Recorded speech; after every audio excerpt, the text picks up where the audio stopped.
Halo Foodpreneur Indonesia, kembali lagi dengan saya Rifki dan bersama narasumber terkece kita kali ini Mbak Stephanie Kurniadi. Halo Mbak. Ya, halo Mas Rifki. Mbak, kita lanjut nih tentang sosial media marketing nih Mbak. Ya. Nih yang kita tahu sekarang kan sosial media ini ada berbagai macam ya. Ada yang berbayar, ada yang enggak. Kalau yang enggak berbayar kan kita sebutnya dengan organik ya. Ada organik dan yang paid promote lah ya. Yang berbayar. Nah, Mbak Stephanie ini menjalankan bisnisnya pakai yang mana nih Mbak? Oke. Sebetulnya kombinasi yang kita gunakan. Jadi yang organik juga kita lakukan, yang paid juga kita lakukan. Jadi kalau paid itu sekarang sih kita bagi dua. Satu yang memang bentuknya iklan langsung ke aplikasinya ya, misalnya iklan Instagram atau iklan Facebook. Satunya lagi itu yang bentuknya influencer ya. Jadi kita hire influencer atau buzzer atau disebut juga sebagai key opinion leader ya. Sekarang banyak yang nyebut juga sebagai KOL. Jadi kita yang paid kita bagi dua seperti itu. Nah, kalau kayak gitu kan pasti membutuhkan budget Mbak. Betul. Nah, budgetnya seperti apa nih Mbak? Ya. Oke, sebetulnya pertanyaan ini sering muncul nih karena kalau tadi ya pas kita bahas bahwa yang namanya brand strategi ini kan harus kita memang susun. Salah satu elemen dari strategi itu tentu adalah budget. Paling umum yang disebut dengan budget marketing ya, itu biasanya adalah 10% dari total sales. Tapi tentu setiap perusahaan akan punya rumusan yang beda-beda, bisa macam-macam, tapi bisa berangkat dari patokan itu. Dari 10% dari sales itu dialokasikan untuk kegiatan marketing. Kenapa sih sebetulnya perlu dialokasikan? Karena jangan sampai mindset yang salah terhadap budget, karena banyak, terutama misalnya orang-orang yang baru, teman-teman foodpreneur misalnya yang baru mulai nih ya bisnis kuliner, kadang-kadang merasa takut gitu untuk ngeluarin budget gitu. Jadi itu biasanya psikologi yang cukup umum.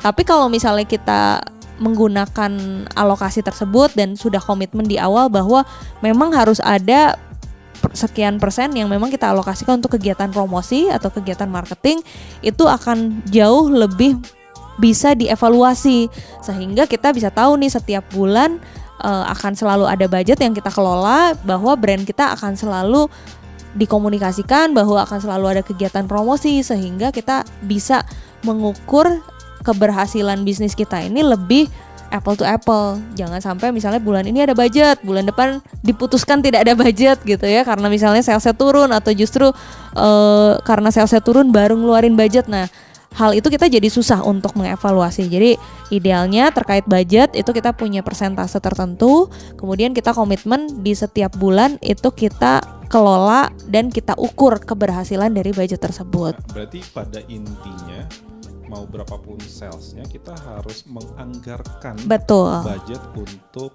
marketing ini ya. Betul. Nah sekarang ini yang lebih menarik lagi nih, kalau kita scroll Instagram, scroll Facebook di HP. Kalau saya nih scroll Instagram itu nggak pernah lebih dari 3 detik ya. Iya. Scroll. Dan menurut riset yang saya dapat pun setiap orang ini maksimum itu 4 detik dia scroll melihat visual di setiap Instagramnya. Yeah. Nah, kasih tips dong Mbak ke kita semuanya, menurut Mbak Stephanie, buat kita nih yang mau berbisnis dan menggunakan Instagram, harus berapa kali sih secara teknisnya, atau bagaimana sih kita mengelola Instagram ini biar gambar kita engagementnya banyak nih sama market kita. Iya. Oke, sebetulnya ada beberapa tips ya untuk membuat supaya konten kita ini lebih dalam engagementnya, atau ya lebih lama lah orang ngelihat dan terengage dengan brand kita. Salah satunya itu pertama adalah kita buat kontennya video. Jadi kenapa sih orang banyak scrollnya juga dalam waktu yang cepat, itu kalau bentuk postingan kita itu bentuknya adalah foto.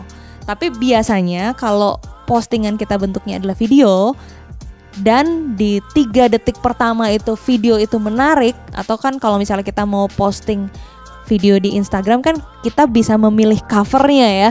Jadi pilihlah cover dengan serius gitu, jangan nggak dipilih. Kan kadang-kadang ada bagian dari video kita yang menarik, nah itu harus kita jadiin cover. Jadi pada saat, karena penentunya adalah 3 detik pertama orang melihat video kita. Jadi begitu 3 detik pertama dia tertarik, dia akan stay di postingan kita dan melihat video kita. Kalau video kita menarik sampai habis ya tentu dia akan melihat sampai habis. Jadi itu tips pertama tuh, sehingga si engagementnya dalam satuan waktu bisa lebih lama. Kalau posting dia scroll cuman 1 detik gitu ya, tapi karena kalau video kita 10 detik misalnya, dia akan bertahan selama 10 detik.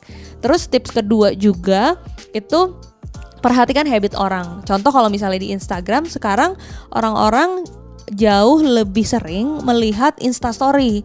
Jadi karena kita tahu bahwa habit orang lebih sering melihat Instastory, di internal kita pun kita ada strategi penyesuaiannya. Jadi postingan kita di feed itu tidak sebanyak postingan kita di Instastory. Jadi karena orang banyaknya lihat Instastory, kita postingnya banyak kan di Instastory. Dan bisa banyak ya kalau dan bisa banyak, ya. Betul. Iya, betul. Dan Instastory ini juga bisa banyak, dan selain itu kan hilang dalam waktu tertentu kan. Jadi tidak akan jadi tidak akan dalam tanda kutip nyampah lah di feednya kita. Jadi kita banyak memanfaatkan Instastory sekarang karena orang banyak like, banyak kasih komen, feedback juga mereka kan bisa kasih juga walaupun postingan Instastory.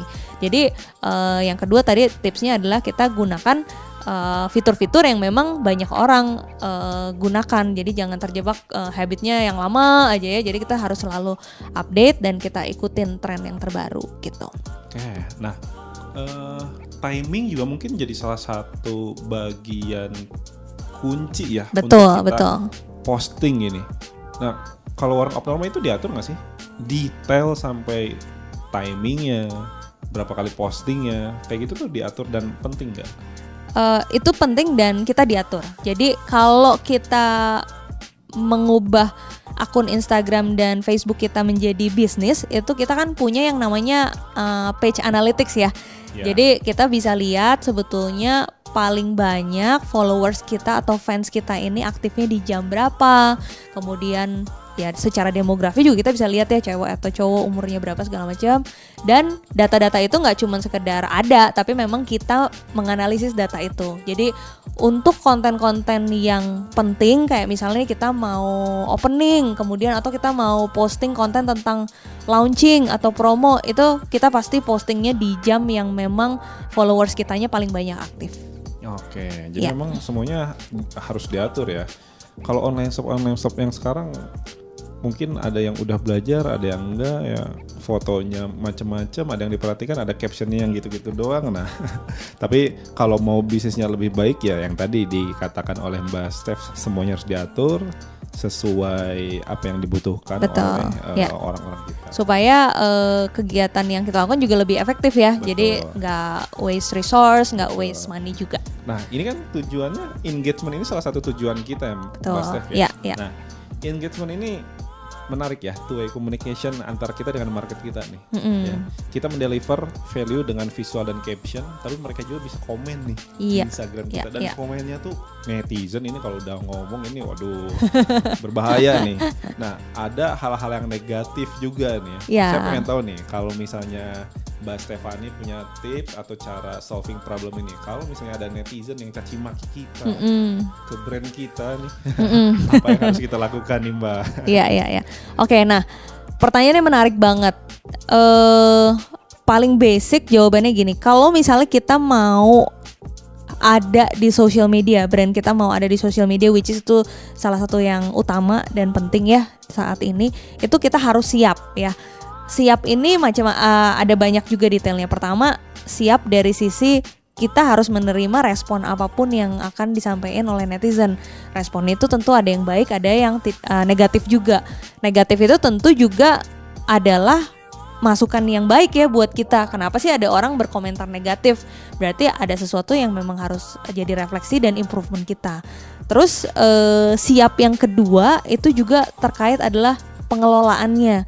Jadi jangan sampai kita punya akun, kita udah open for public, kemudian followers juga udah mulai banyak, tapi nggak ada orang yang mengelola. Dalam arti kalau ada yang nanya nggak ada yang dijawab gitu.